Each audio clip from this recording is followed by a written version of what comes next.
ക്രിസ്തുയേശുവിൽ ഏവർക്കും സ്നേഹവന്ദനം. ജനുവരി 30 ഞായറാഴ്ചയിലേക്കുള്ള ധ്യാനം.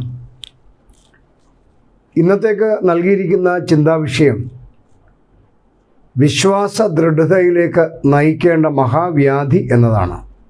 വിശ്വാസ ദൃഢതയിലേക്ക് നയിക്കേണ്ട മഹാവ്യാധി. കർത്താവിൽ പ്രിയരെ, ലോകം ഇന്ന് കൊറോണ എന്ന വൈറസിൻ്റെ വിവിധ വകഭേദങ്ങളുടെ വ്യാപനത്തിൽപ്പെട്ട് വലയുകയാണ്. COVID-19 എന്ന പേര് നൽകിയതിൽ നിന്ന് തന്നെ ഇത് 2019 തിരിച്ചറിഞ്ഞ ഒരു വൈറസാണ് എന്നാണ് അർത്ഥം.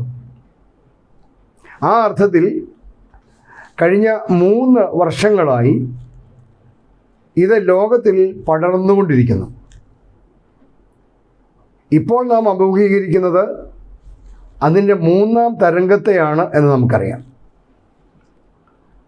വാസ്തവത്തിൽ കോവിഡ് വൈറസ് ലോകം കണ്ട ആദ്യത്തെ വൈറസ് ബാധയോ ഇതുവരെ ലോകത്തെ ബാധിച്ചതിലെ ഏറ്റവും വലിയ പകർച്ചവ്യാധിയോ ഒന്നുമല്ല. കാലാകാലങ്ങളിൽ ഇത്തരം മഹാവ്യാധികൾ ലോകത്തിലുണ്ടാവുകയും കോടിക്കണക്കിന് ആളുകൾ ബാധിതരാവുകയും ലക്ഷക്കണക്കിന് ആളുകൾ മരണമടയുകയും ചെയ്തിട്ടുണ്ട്. എന്നാൽ ഈ പുതിയ മഹാമാരി ലോക ജീവിതത്തെ ആകെപ്പാടെ ഇളക്കി മറിച്ച ഒരു ബാധയാണ്. മനുഷ്യജീവിതത്തിൻ്റെ സമസ്ത മേഖലകളെയും അത് സ്തംഭിപ്പിച്ചു കളഞ്ഞു. നമ്മുടെയൊക്കെ വിശ്വാസ ജീവിതത്തെയും അത് വല്ലാതെ സ്വാധീനിച്ചു. പലരുടെയും വിശ്വാസ ബോധ്യങ്ങളെ അത് സാരമായി സ്വാധീനിച്ചിട്ടുണ്ട് എന്ന് പറയുന്നതിൽ അതിശയോക്തിയില്ല എന്നാണ് എൻ്റെ വിചാരം. ഇക്കഴിഞ്ഞ 3 വർഷങ്ങളിലായി കൊറോണ വൈറസിനെ പറ്റി നാം കേൾക്കാത്തതായി ഒന്നും തന്നെയില്ല. ഇക്കാലത്ത് ഇത്തരം വിഷയങ്ങളെക്കുറിച്ച് ആധികാരികമായി അഭിപ്രായം പറയേണ്ട ലോകാരോഗ്യ സംഘടന മുതൽ നാടൻ വിദഗ്ധന്മാർ വരെ ദിവസേന എന്നോണം നമ്മളെ പ്രബുദ്ധരാക്കിക്കൊണ്ടിരിക്കുകയായിരുന്നു. മാത്രമല്ല, ഓരോരുത്തരും അവരവരുടേതായ പ്രാപ്തിക്കനുസരിച്ച് പ്രതിവിധികളും പറഞ്ഞു തന്നുകൊണ്ടേയിരുന്നു. ലോകാരോഗ്യ സംഘടനയുടെ അംഗീകാരത്തോടെ മരുന്ന് നിർമ്മാണ കമ്പനികൾ നടത്തുന്ന വാക്സിനേഷൻ മാമാമുഖവും പകർച്ചവ്യാധി വിദഗ്ധരുടെ സാമൂഹിക അകൽച്ചയും മാസ്ക് ധരിക്കലും കൈകഴുകലും ജനനേതാക്കന്മാരുടെ പാട്ടകൊട്ടലും ഗോ കൊറോണ സംഘഗാനവും മതനേതാക്കന്മാരുടെയും ഭക്ത സംഘടനകളുടെയും പോസ്റ്റർ പ്രചാരണ ഉപവാസ പ്രാർത്ഥനാ യജ്ഞങ്ങളും എല്ലാം വെറും മോഹന വാഗ്ദാനങ്ങൾ മാത്രമായിരുന്നുവെന്ന് ലോകത്തിന് ബോധ്യമായി. കാരണം മഹാവ്യാധി അതിൻ്റെ 3ാം തരംഗത്തിൽ എല്ലാ കണക്കുകൂട്ടലുകളെയും മറികടന്ന് രൗദ്രഭാവത്തിലെത്തിയിരിക്കുന്നു. ഇതിനിടെ എല്ലാം പ്രായോഗിക ബുദ്ധിയോടെ ഈ വിഷയത്തെ കണ്ടവരെല്ലാം നൽകിയ ഉപദേശം ലേൺ ടു ലിവ് വിത്ത് കൊറോണയോടൊപ്പം ജീവിക്കാൻ പഠിക്കുക എന്നതാണ്. ഈ പശ്ചാത്തലത്തിൽ നിന്ന് ചിന്തിക്കുമ്പോൾ വിശ്വാസ ദൃഢതയിലേക്ക് നയിക്കേണ്ട മഹാവ്യാധി എന്ന വിഷയം വളരെ പ്രസക്തമായ ഒന്നാണ് എന്ന് പറയേണ്ടിയിരിക്കുന്നു. ഇന്ന് ധ്യാനത്തിനായി നൽകിയിരിക്കുന്ന വേദഭാഗങ്ങൾ ഇന്ന് നാം അഭിമുഖീകരിക്കുന്ന ഈ മഹാവ്യാധിയോടൊത്ത് നമ്മുടെ വിശ്വാസ ജീവിതത്തെ എങ്ങനെ മുന്നോട്ട് നയിക്കാമെന്ന് നമ്മെ ബോധ്യപ്പെടുത്തുന്നവയാണ്. അവയെക്കുറിച്ചാണ് ഇന്ന് ഈ എപ്പിസോഡിൽ നാം ധ്യാനിക്കാൻ ആഗ്രഹിക്കുന്നത്. 2-3 കാര്യങ്ങൾ നിങ്ങളുടെ ശ്രദ്ധയിലേക്ക് കൊണ്ടുവരട്ടെ. 1, ദാവീദിൻ്റെ യാഗപീഠം നൽകുന്ന പാഠം. ദാവീദിൻ്റെ യാഗപീഠം നൽകുന്ന പാഠം. ഇന്നത്തെ 1ാം പാഠം ശമൂവേലിൻ്റെ 2-ാം പുസ്തകം 24-ാം അധ്യായം 15 മുതലുള്ള വാക്യങ്ങൾ ഇസ്രായേലിനെ മുഴുവനായി ബാധിച്ച ഒരു മഹാമാരിയുടെ വിവരണമാണ്. ഒരു ആട്ടിടയനായിരുന്ന ദാവീദിനെ ഇസ്രായേലിലെ രാജാവാക്കി സകല ശത്രുക്കളുടെയും കയ്യിൽ നിന്ന് അവനെ വിടുവിച്ച് രാജ്യവും ശക്തിയും പ്രതാപവും എല്ലാം ദൈവം തമ്പുരാൻ അവന് കൊടുത്തു. തൻ്റെ വാർദ്ധക്യകാലത്ത് തൻ്റെ രാജ്യത്തിൻ്റെ ശക്തി ഒന്ന് തിട്ടപ്പെടുത്തണമെന്ന്, അതായത് തൻ്റെ നേട്ടങ്ങളുടെ ഒരു കണക്കെടുപ്പ് നടത്തണമെന്ന് ദാവീദിന് ഒരു ദുരാഗ്രഹം തോന്നി. ദാവീദ് തൻ്റെ സേനാധിപതിയായ യോവാബിനെ വിളിച്ചിട്ട് പറഞ്ഞു, ദാൻ മുതൽ ബേർഷേബ വരെ, അതായത് വടക്കേ അതിർത്തി മുതൽ തെക്കേ അതിർത്തി വരെ ഇസ്രായേൽ ഗോത്രങ്ങളിലൊക്കെയും നിങ്ങൾ സഞ്ചരിച്ച് ജനത്തെ എണ്ണി ജനസംഖ്യ എന്നെ അറിയിപ്പിൻ എന്ന് കൽപ്പിച്ചു. കോപാകുലനായ യഹോവ ഗാദ് പ്രവാചകനെ അയച്ച് ദാവീദിനോട് പറയുകയാണ്, ഞാൻ 3 കാര്യം നിൻ്റെ മുമ്പിൽ വയ്ക്കുന്നു, അതിലൊന്ന് നീ തിരഞ്ഞെടുക്കണം. 1, ദേശത്ത് 7 സംവത്സരത്തെ ക്ഷാമം, അല്ലെങ്കിൽ 3 മാസം ശത്രുക്കളുടെ ആക്രമണം, അതുമല്ലെങ്കിൽ ദേശത്ത് 3 ദിവസത്തെ മഹാമാരി. ഇവയിൽ ഏത് വേണം എന്ന് ദാവീദിനോട് ചോദിച്ചു. ബുദ്ധിമാനായ ദാവീദ് പറയുകയാണ്, ഞാൻ വലിയ വിഷമത്തിലായിരിക്കുന്നു. നാം യഹോവയുടെ കയ്യിൽ തന്നെ വീഴുക, അവൻ്റെ കരുണ വലിയതല്ലോ. മനുഷ്യൻ്റെ കയ്യിൽ ഞാൻ വീഴരുതേ എന്ന് പറഞ്ഞു. അതായത് 7 വർഷം ക്ഷാമമുണ്ടായാൽ ജനം മുഴുവൻ രാജാവിനെതിരെ തിരിയും. ശത്രുക്കളുടെ കയ്യിലകപ്പെട്ടാൽ ജീവഹാനി സുനിശ്ചിതമാണ്. അപ്പോൾ മഹാമാരി തന്നെ ആവട്ടെ, തനിക്കതിൻ്റെ ഉത്തരവാദിത്വം ഏറ്റെടുക്കേണ്ട കാര്യമില്ലല്ലോ. അങ്ങനെ യഹോവ നിശ്ചയിച്ച അവധി വരെ മഹാമാരി അയച്ചു. വടക്ക് മുതൽ തെക്ക് വരെ ജനത്തിൽ 70,000 പേർ മരിച്ചുപോയി. ദൈവദൂതൻ യെരൂശലേമിനെ ബാധിപ്പാൻ കൈ നീട്ടിയപ്പോൾ ദൈവത്തിന് അനുകമ്പ തോന്നി ദൂതനോട്, മതി, നിന്റെ കൈ പിൻവലിക്ക എന്ന് പറഞ്ഞു. ഇതാണ് സംഭവം. എന്നാൽ ഇതിനിടയിൽ ദാവീദിന് വലിയ മാറ്റങ്ങൾ സംഭവിച്ചു. വലിയ ബാധയുടെ പശ്ചാത്തലത്തിൽ ദാവീദിനുണ്ടാകുന്ന ചില ബോധ്യങ്ങൾ ഇന്ന് നാം അനുഭവിക്കുന്ന ഈ വലിയ മഹാമാരിയുടെ പശ്ചാത്തലത്തിൽ വിശ്വാസ സമൂഹത്തിനും ഉണ്ടായിരുന്നുവെങ്കിൽ എന്ന് ഞാൻ ആശിക്കുകയാണ്. ചില കാര്യങ്ങൾ ചൂണ്ടിക്കാണിക്കട്ടെ. 1, വാക്യം 10 നാം വായിക്കുന്നു, ദാവീദിന് ഹൃദയത്തിൽ കുത്തുകൊണ്ടു എന്ന്. അതിൻ്റെ ഫലമായി ദാവീദ് പറയുകയാണ്, ഞാൻ ഈ ചെയ്തത് മഹാപാപം, ഞാൻ വലിയ ഭോഷത്വം ചെയ്തു പോയി. എത്ര ഹൃദ്യമായ പ്രയോഗങ്ങളാണ് അവ എന്ന് നോക്കൂ. ദൈവജനത്തിന് പാപബോധമുണ്ടാകാതെ ഒരു മഹാമാരിക്കും മാറ്റമുണ്ടാകില്ല എന്ന് വ്യക്തം. ലോകത്തിൻ്റെ വെളിച്ചമായും ഭൂമിയുടെ ഉപ്പായും ദൈവം നിയമിച്ചാക്കിയ സഭയ്ക്ക് ഹൃദയത്തിൽ കുത്തുകൊള്ളേണ്ട കാലമാണ് ഈ മഹാവ്യാധി കാലം എന്ന് ഞാൻ പൂർണ്ണമായി വിശ്വസിക്കുന്നു. രണ്ടാമതൊരു കാര്യം നമ്മുടെ ശ്രദ്ധയിൽ വരുന്നത് ശിക്ഷ ഏറ്റെടുക്കാനുള്ള ദാവീദിൻ്റെ വിനയമാണ്. വാക്യം 17, ജനത്തെ ബാധിക്കുന്ന ദൂതനെ ദാവീദ് കണ്ടിട്ട് യഹോവയോട്, ഞാനല്ലോ പാപം ചെയ്തത്, ഈ ആടുകൾ എന്ത് ചെയ്തു? നിന്റെ കൈ എനിക്കും എൻ്റെ പിതൃഭവനത്തിനും വിരോധമായിരിക്കട്ടെ എന്ന് പ്രാർത്ഥിച്ചു പറഞ്ഞു. യേശു കർത്താവിൽ നാം കണ്ട ലോകത്തിൻ്റെ പാപം മുഴുവൻ തൻ്റെ മേൽ ഏറ്റെടുക്കാൻ കാണിച്ച മഹാമനസ്കത യേശുവിൻ്റെ പൂർവ്വ പിതാമഹനിൽ നാം കാണുകയാണിവിടെ. ഇന്ന് നാം അനുഭവിക്കുന്ന എല്ലാ ദുരിതങ്ങളുടെയും പ്രശ്നങ്ങളുടെയും ഉത്തരവാദിത്വം മറ്റുള്ളവരുടെ മേൽ കെട്ടിവെക്കാൻ ശ്രമിക്കുന്ന ഒരു ലോകത്തിന് ഇത് ഒരു വെല്ലുവിളി തന്നെയാണ്. ദാവീദിൽ നമ്മൾ കാണുന്ന മറ്റൊരു പ്രത്യേകത, ദൈവം കൽപ്പിച്ചത് അക്ഷരം പ്രതി അനുസരിക്കുന്ന ദാവീദിനെയാണ് നാം ഇവിടെ കാണുന്നത്.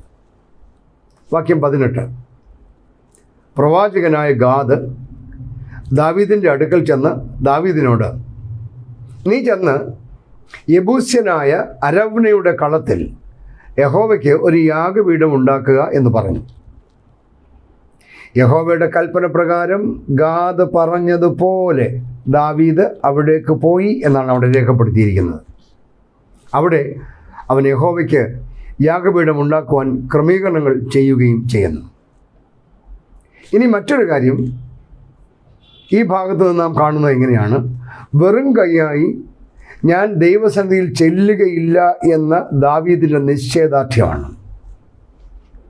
യാഗപീഠം നിർമ്മിക്കാനുള്ള സ്ഥലവും യാഗത്തിനുള്ള കാളകളെയും വിറകും എല്ലാം നൽകാമെന്ന് അരവ്ന പറയുമ്പോൾ ദാവീദ് പറയുന്നത് ശ്രദ്ധിക്കുക. വാക്യം 24, എനിക്കൊന്നും ചെലവില്ലാതെ ഞാൻ എൻ്റെ ദൈവമായ യഹോവയ്ക്ക് ഹോമയാഗം കഴിക്കുകയില്ല. ദാവീദ് യഹോവയ്ക്ക് അവിടെ ഒരു യാഗപീഠം പണിതു, ഹോമയാഗങ്ങളും സമാധാനയാഗങ്ങളും കഴിച്ചു. അപ്പോൾ യഹോവ ദേശത്തിൻ്റെ പ്രാർത്ഥന കേട്ടു, ബാധ ഇസ്രായേലിനെ വിട്ടുമാറുകയും ചെയ്തു. പ്രിയപ്പെട്ടവരെ, ദാവീദിൻ്റെ കാലത്തെ മഹാവ്യാധിയോട് ദാവീദ് പ്രതികരിച്ച വിധം നമ്മെ വ്യക്തമായും ചില കാര്യങ്ങൾ പഠിപ്പിക്കുന്നില്ലേ എന്ന് ചിന്തിക്കേണ്ടിയിരിക്കുന്നു. ലോകം അഭിമുഖീകരിക്കുന്ന സമാനതകളില്ലാത്ത ഇന്നത്തെ പ്രതിസന്ധിയുടെ മുമ്പിൽ ഹൃദയവേദനയുള്ളവരും അതിൻ്റെ വരും വരാഴികകളെ ഏറ്റെടുക്കാനുള്ള വിനയമുള്ളവരും ദൈവത്തെ പ്രസാദിപ്പിക്കുന്ന ഒരു വർത്തനാരീതിയുള്ളവരും ആയി മാറാനുള്ള വിശ്വാസ സമൂഹത്തിൻ്റെ വലിയ ബാധ്യതയാണ് ഈ സംഭവം നമ്മോട് വിളിച്ചു പറയുന്നത്. ഈ വലിയ ബാധ്യത ഈ നാളുകളിൽ വിശ്വാസ സമൂഹം തിരിച്ചറിയണം എന്ന് ഞാൻ ഈ എപ്പിസോഡിലൂടെ പ്രിയപ്പെട്ടവരോട് അഭ്യർത്ഥിക്കുകയാണ്. ഇനി രണ്ടാമത്തെ വിഷയത്തിലേക്ക് പ്രവേശിക്കാം. ആദിമസഭ നൽകുന്ന പാഠം. ആദിമസഭ നൽകുന്ന പാഠം. ഇന്നത്തെ ശ്ലീഹ അപ്പോസ്തലന്മാരുടെ പ്രവൃത്തികൾ 11-ാം അധ്യായം 27 മുതലുള്ള വാക്യങ്ങളാണ്. അവിടെ ആദിമസഭ ഒരു മഹാക്ഷാമത്തിൻ്റെ പശ്ചാത്തലത്തിൽ ചെയ്ത അനുകരണീയമായ ഒരു മാതൃകയാണ് വിവരിച്ചിരിക്കുന്നത്. ആ കാലത്ത് യെരുശലേമിൽ നിന്ന് പ്രവാചകന്മാർ അന്ത്യോക്യയിലേക്ക് വന്നു. അവരിൽ അഗബോസ് എന്നു പേരുള്ള ഒരുവൻ ലോകത്തിലൊക്കെയും മഹാക്ഷാമം ഉണ്ടാവും എന്ന് ആത്മാവിനാൽ പ്രവചിച്ചു. അത് ക്ലൗദ്യോസിൻ്റെ കാലത്ത് സംഭവിച്ചു എന്ന് അവിടെ രേഖപ്പെടുത്തിയിരിക്കുന്നു. ക്ലൗദ്യോസ് അഥവാ ക്ലോഡിയസ് റോമൻ ചക്രവർത്തി ആയിരുന്നത് AD 41 മുതൽ 54 വരെയുള്ള കാലഘട്ടത്തിലാണ്. AD 46-ൽ ഈ മഹാക്ഷാമം ഉണ്ടായി എന്നാണ് കണക്കാക്കപ്പെടുന്നത്. ആ വലിയ പ്രതിസന്ധിയുടെ പശ്ചാത്തലത്തിൽ ആദിമസഭ ചെയ്തത് എന്താണ് എന്ന് വാക്യം 29 പറയുന്നു. യഹൂദ്യയിൽ പാർക്കുന്ന സഹോദരന്മാരുടെ ഉദവിക്കായി ശിഷ്യന്മാരിൽ ഓരോരുത്തൻ പ്രാപ്തി പോലെ കൊടുത്തയപ്പാൻ നിശ്ചയിച്ചു. അവർ അത് നടത്തി എന്നാണ് അവിടെ രേഖപ്പെടുത്തിയിരിക്കുന്നത്. ഇവിടെ ശ്രദ്ധിക്കേണ്ട ഏറ്റവും പ്രധാനപ്പെട്ട വിഷയം, ആരെങ്കിലും അവരോട് ആവശ്യപ്പെട്ടിട്ടല്ല അവർ അങ്ങനെ ചെയ്തത് എന്നതാണ്. പ്രത്യുത സാഹചര്യം മനസ്സിലാക്കി വിശ്വാസ സമൂഹം പ്രതികരിക്കുകയാണ്. ക്രൈസ്തവ വിശ്വാസ സമൂഹത്തിൻ്റെ പരമപ്രധാനമായ ഉത്തരവാദിത്വം അതാണ് എന്നാണ് എൻ്റെ പക്ഷം. ആവശ്യപ്പെട്ടാൽ സഹായിക്കാൻ ലോകത്തിൽ ധാരാളം ആളുകളുണ്ടാവും. എന്നാൽ സാഹചര്യം മനസ്സിലാക്കി പ്രതികരിക്കുന്നവരാണ് യഥാർത്ഥ വിശ്വാസികൾ. COVID-19 എന്ന മഹാവ്യാധി മനുഷ്യ സമൂഹത്തിനുണ്ടാക്കിയ സാമ്പത്തിക പ്രതിസന്ധി ചെറുതല്ല. പ്രത്യേകിച്ചും സാധാരണക്കാരായ മനുഷ്യർ അനുഭവിച്ചുകൊണ്ടിരിക്കുന്ന സാമ്പത്തിക പ്രതിസന്ധി വളരെ വലുതാണ്. ഈ അടുത്ത സമയത്ത് ഒരു സെലിബ്രിറ്റി 50 രൂപ ഒരു സാധു സ്ത്രീക്ക് നൽകിയതിന് ശേഷം അതിൻ്റെ വീഡിയോ എടുത്ത് സമൂഹ മാധ്യമത്തിൽ പ്രചരിപ്പിച്ചത് സമൂഹമാകെ ചർച്ച ചെയ്ത വിഷയമാണ്. അത് നിശ്ചിതമായി വിമർശിക്കപ്പെട്ടപ്പോഴും വിശ്വാസ സമൂഹത്തിലെ നേതാക്കന്മാർ ഈ കൊറോണ കാലത്ത് കാട്ടിക്കൂട്ടിയ പ്രചാരണ പരിപാടികൾ എത്രയോ നീചമായിരുന്നുവെന്ന് പറയാതിരിക്കാൻ കഴിയുന്നില്ല. 50 പേർക്ക് പൊതിച്ചോറ്, അല്ലെങ്കിൽ 100 ഭക്ഷ്യക്കിറ്റ്, അതും അല്ലെങ്കിൽ 10 കുട്ടികൾക്ക് പഠനോപാധികൾ തുടങ്ങിയവയൊക്കെ കൊടുക്കാൻ രാഷ്ട്രീയ നേതാക്കന്മാരെയും മതപണ്ഡിതന്മാരെയും ഒക്കെ ക്ഷണിച്ചു വരുത്തി ഒരു സാധുവിൻ്റെ കയ്യിലേക്ക് അത് കൊടുത്ത് 10 പേർ ചുറ്റും തിക്കി തിരക്കി നിന്ന് ഫോട്ടോ എടുത്ത് തങ്ങൾ ചെയ്ത പ്രസ്തുത വീരകൃത്യങ്ങൾ സാമൂഹിക മാധ്യമ കൂട്ടായ്മകളിൽ പ്രചരിപ്പിക്കാൻ തത്രപ്പെടുകയായിരുന്നു നമ്മളിൽ മിക്കവരും. ഈ കോവിഡ് കാലത്ത് നിത്യേന പ്രചരിച്ചുകൊണ്ടിരുന്ന അത്തരം വീരചരിതങ്ങൾ കണ്ടപ്പോൾ യേശു കർത്താവ് പർവ്വത പ്രസംഗത്തിൽ നമ്മെ പഠിപ്പിച്ച പാഠങ്ങളാണ് എനിക്ക് ഓർമ്മ വന്നത്. ക്രൈസ്തവ ആധ്യാത്മികതയുടെ 3 നെടും തൂണുകളിലൊന്നായ ദാനം എന്ന മഹത്തായ ശുശ്രൂഷ എങ്ങനെ ചെയ്യരുത് എന്നും എങ്ങനെ ചെയ്യണമെന്നും അവിടെ വ്യക്തമാക്കുന്നത് ഇക്കൂട്ടർ ഒരിക്കലെങ്കിലും വായിച്ചിരുന്നുവെങ്കിൽ എന്ന് ആത്മാർത്ഥമായി ആഗ്രഹിച്ചുപോയി. വിശുദ്ധ മത്തായി എഴുതിയ സുവിശേഷം 6-ാം അധ്യായം 2 മുതൽ 4 വരെയുള്ള വാക്യങ്ങളിൽ ഇങ്ങനെയാണ് രേഖപ്പെടുത്തിയിരിക്കുന്നത്. ആകയാൽ ഭിക്ഷ കൊടുക്കുമ്പോൾ മനുഷ്യരാൽ മാനം ലഭിപ്പാൻ പള്ളികളിലും വീഥികളിലും കപടഭക്തിക്കാർ ചെയ്യുന്നത് പോലെ നിൻ്റെ മുമ്പിൽ കാഹളമൂതിക്കരുത്. അവർക്ക് പ്രതിഫലം കിട്ടിപ്പോയി എന്ന് ഞാൻ സത്യമായിട്ട് നിങ്ങളോട് പറയുന്നു. നീയോ ഭിക്ഷ കൊടുക്കുമ്പോൾ നിൻ്റെ ഭിക്ഷ രഹസ്യത്തിലായിരിക്കേണ്ടതിന് വലങ്കൈ ചെയ്യുന്നത് എന്ത് എന്ന് ഇടങ്കൈ അറിയരുത്. രഹസ്യത്തിൽ കാണുന്ന നിൻ്റെ പിതാവ് നിനക്ക് പ്രതിഫലം തരും. വിശദീകരണം ആവശ്യമില്ലാത്തതിനാൽ നമുക്ക് മുന്നോട്ട് നീങ്ങാം.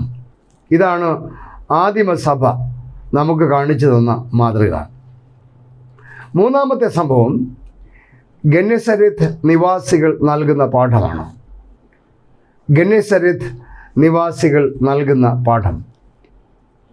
ഇന്നത്തെ ഏവൻഗെലിയോൻ വിശുദ്ധ മർക്കോസ് എഴുതിയ സുവിശേഷം 6-ാം അധ്യായം 53 മുതലുള്ള വാക്യങ്ങളിൽ യേശു കർത്താവിൻ്റെ ശുശ്രൂഷകളിൽ വളരെ പ്രധാനപ്പെട്ട രോഗശാന്തി ശുശ്രൂഷയുടെ ഒരു എപ്പിസോഡാണ് രേഖപ്പെടുത്തിയിരിക്കുന്നത്. ഈ സംഭവത്തിൻ്റെ പശ്ചാത്തലം ശ്രദ്ധിക്കുമ്പോൾ യേശു കർത്താവിൻ്റെ പരസ്യ ശുശ്രൂഷയിലെ ഏറ്റവും വലിയ അത്ഭുത പ്രവൃത്തിയായ 5 അപ്പം കൊണ്ട് 5000 പേരെ പോഷിപ്പിച്ച സംഭവത്തെ തുടർന്ന് ഗലീലക്കടലിൽ അഥവാ ഗെന്നേസരത്ത് തടാകത്തിൽ കാറ്റിലും കോളിലും അകപ്പെട്ടു പോയ തൻ്റെ ശിഷ്യന്മാരുടെ അടുത്തേക്ക് വെള്ളത്തിന്മീതെ നടന്നു വരികയും കാറ്റിനെയും കടലിനെയും ശാസിച്ച് അമർത്തുകയും ചെയ്യുന്നതായി നാം വായിക്കുന്നു. തൊട്ടടുത്ത ഈ എപ്പിസോഡിൽ ഏത് രോഗത്തിനും സൗഖ്യം നൽകുന്ന യേശുവിനെയാണ് നാം കാണുന്നത്. മർക്കോസ് ഈ സംഭവങ്ങളെല്ലാം ഒന്നിനു പിറകെ ഒന്നായി കോർത്തിണക്കി രേഖപ്പെടുത്തിയിരിക്കുന്നതിലൂടെ യേശു കർത്താവ് മനുഷ്യൻ്റെ പ്രാഥമിക ആവശ്യമായ ആഹാരത്തെക്കുറിച്ച് കരുതലുള്ളവനാണ് എന്നും അവരുടെ രോഗ ദുഃഖങ്ങൾക്ക് സൗഖ്യം നൽകുവാൻ മതിയായവനാണെന്നും പ്രകൃതി ശക്തികളുടെ മേലും അധികാരമുള്ളവനാകുന്നു എന്നും നമ്മെ ബോധ്യപ്പെടുത്തുകയാണ്. ഇന്ന് ലോകം കടന്നു പോകുന്ന സമാനതകളില്ലാത്ത മഹാമാരിയുടെ മുമ്പിലും ലോകത്തിനുള്ള ഉത്തരം യേശുക്രിസ്തുവാണ് എന്ന് ഈ ഭാഗം പ്രഖ്യാപിക്കുകയാണ്. ഇവിടെ വിശ്വാസ സമൂഹമായി നാം അറിഞ്ഞിരിക്കേണ്ട ചില വസ്തുതകൾ ചൂണ്ടിക്കാണിക്കട്ടെ. ഒന്നാമത് നമ്മളവിടെ കാണുന്നത്, അവർ പടകിൽ നിന്ന് ഇറങ്ങിയ ഉടനെ ജനങ്ങൾ അവനെ അറിഞ്ഞു എന്നാണ് അവിടെ രേഖപ്പെടുത്തിയിരിക്കുന്നത്. ഈ പ്രയോഗം വളരെ ശ്രദ്ധേയമാണ്. അവൻ പടകിൽ നിന്ന് ഇറങ്ങിയ ഉടനെ ഒരു സംശയവും കൂടാതെ ആ നാട്ടുകാർക്ക് അവൻ യേശുവാണ് എന്ന് മനസ്സിലായി. കാരണം യേശു ആര് എന്ന് അവർക്ക് അനേക അനുഭവങ്ങളിലൂടെ നന്നായി അറിഞ്ഞവരാണ് അവർ. ഇത് ഇന്നത്തെ വിശ്വാസ സമൂഹത്തിന് ഒരു വെല്ലുവിളിയാണ് എന്ന് പറയേണ്ടിയിരിക്കുന്നു. കാരണം എത്രയോ ജീവിതാനുഭവങ്ങൾ ഉണ്ടായിട്ടും പലപ്പോഴും യേശുവിൻ്റെ ശക്തിയിലും കരുതലിലും സംശയിക്കുന്നവരാണ് വിശ്വാസികളെന്ന് അഭിമാനിക്കുന്ന നാം.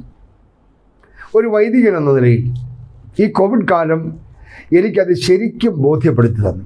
കാരണം നമ്മിൽ പല ആളുകളും കോവിഡ് ഭീതി കാരണം ജീവിതത്തിലെ ഭൗതികമായ ഒരു കാര്യം പോലും ഒഴിവാക്കിയില്ലെങ്കിലും ദേവാലയവും ദൈവിക ആരാധനയും ഒരു മടിയും കൂടാതെ ഒഴിവാക്കിയ ആളുകളാണ്.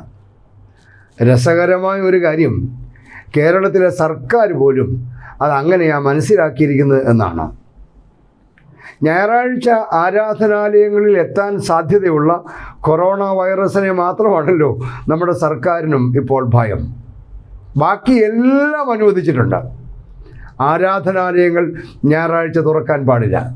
കാരണം ഞായറാഴ്ച ആരാധനാലയങ്ങൾ വരുന്ന കൊറോണ മാത്രമാണ് സമൂഹത്തിൻ്റെ ഏറ്റവും വലിയ പ്രതിസന്ധി എന്ന് ഈ വിശ്വാസ സമൂഹത്തെ പോലെ നമ്മുടെ സർക്കാരും മനസ്സിലാക്കിയിരിക്കുന്നു. എന്ത് രസകരമായ കാര്യമാണല്ലേ. രണ്ടാമത്, ആ സമൂഹത്തെ ശ്രദ്ധിക്കൂ.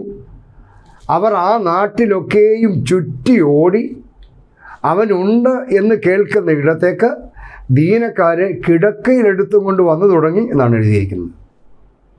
യേശു വന്ന് ഇറങ്ങുന്നത് കണ്ടവർക്ക് വെറുതെ ഇരിക്കാൻ കഴിഞ്ഞില്ല. യേശു വന്നിട്ടുണ്ട് എന്ന സദ്വാർത്ത ആ നാട്ടിലൊക്കെയും ചുറ്റി ഓടി അറിയിച്ചു എന്നതാണ് പ്രത്യേകത. ദുഃഖത്തിലിരിക്കുന്നവരോട്, രോഗത്തിലിരിക്കുന്നവരോട് യേശുവിൻ്റെ സാന്നിധ്യം നിനക്ക് സൗഖ്യദായകമാണ് എന്ന സദ്വാർത്ത പറയുവാൻ വിശ്വാസ സമൂഹത്തിന് ബാധ്യതയുണ്ട് എന്ന് ഈ ഗന്നസരത്ത് സമൂഹം നമ്മെ ഓർമ്മിപ്പിക്കുകയാണ്. മൂന്നാമതൊരു കാര്യം, ഊരുകളിലോ പട്ടണങ്ങളിലോ കുടികളിലോ അവൻ ചെന്നിടത്തൊക്കെയും ചന്തകളിൽ പോലും അവർ രോഗികളെ കൊണ്ടുവന്നു വച്ചു. അവൻ്റെ വസ്ത്രത്തിൻ്റെ തൊങ്ങലെങ്കിലും തൊടേണ്ടതിന് അപേക്ഷിക്കുകയും ചെയ്തു. വാക്യം 56. യേശു തങ്ങളുടെ രോഗികളെ സൗഖ്യമാക്കുവാൻ പ്രാപ്തനാണ് എന്ന് അവർ പൂർണ്ണമായി വിശ്വസിച്ചു എന്ന് മാത്രമല്ല, രോഗികൾക്ക് വേണ്ടി അവർ അവനോട് അഭയാചന കഴിക്കുകയും ചെയ്തു.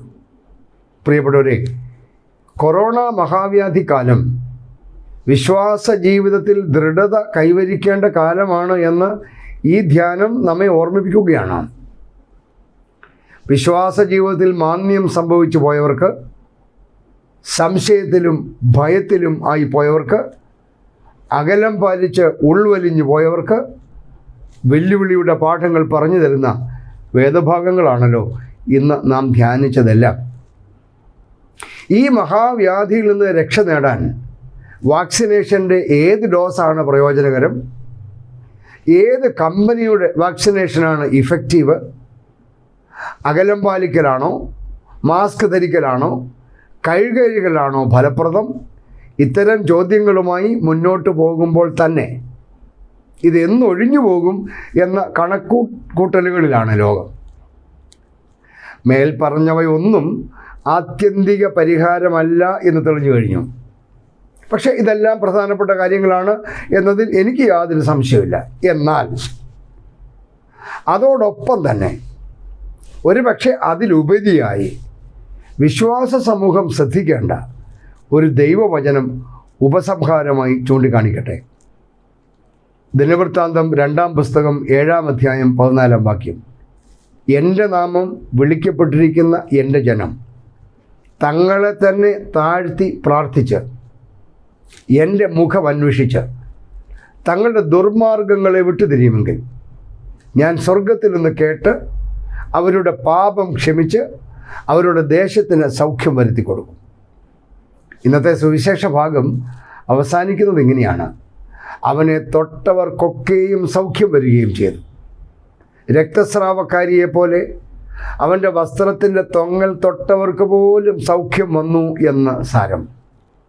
വിശുദ്ധ യോഹന്നാൻ എഴുതിയ സുവിശേഷം 15-ാം അധ്യായത്തിൽ യേശു കർത്താവ് പറയുന്നു, എന്നെ പിരിഞ്ഞ് നിങ്ങൾക്കൊന്നും ചെയ്യുവാൻ കഴിയുകയില്ല. പ്രിയപ്പെട്ടവരെ, ഇന്ന് വിശ്വാസികൾ എന്ന് അഭിമാനിക്കുന്നവർക്കെങ്കിലും ഇത് സാധ്യമാണ് എന്ന് വിശ്വാസമുണ്ടോ? ഉവ്വ് എന്നാണ് ഉത്തരമെങ്കിൽ അതാണ് വിശ്വാസ ദൃഢത. ഇല്ലെങ്കിൽ ആമോസ് പ്രവാചകൻ ചൂണ്ടിക്കാണിക്കുന്നത് പോലെ, എന്നിട്ടും നിങ്ങൾ എങ്കിലേക്ക് തിരിഞ്ഞില്ല എന്ന് ദൈവം പറയുന്നു എന്ന് മനസ്സിലാക്കുക. ഇന്നത്തെ നമ്മുടെ ധ്യാനം വിശ്വാസ ദൃഢത കൈവരിക്കുവാൻ സഹായകമാകട്ടെ എന്ന് പ്രാർത്ഥിക്കുന്നു, ആശിക്കുന്നു. Thank you. God bless you all. P Thomas അച്ഛൻ.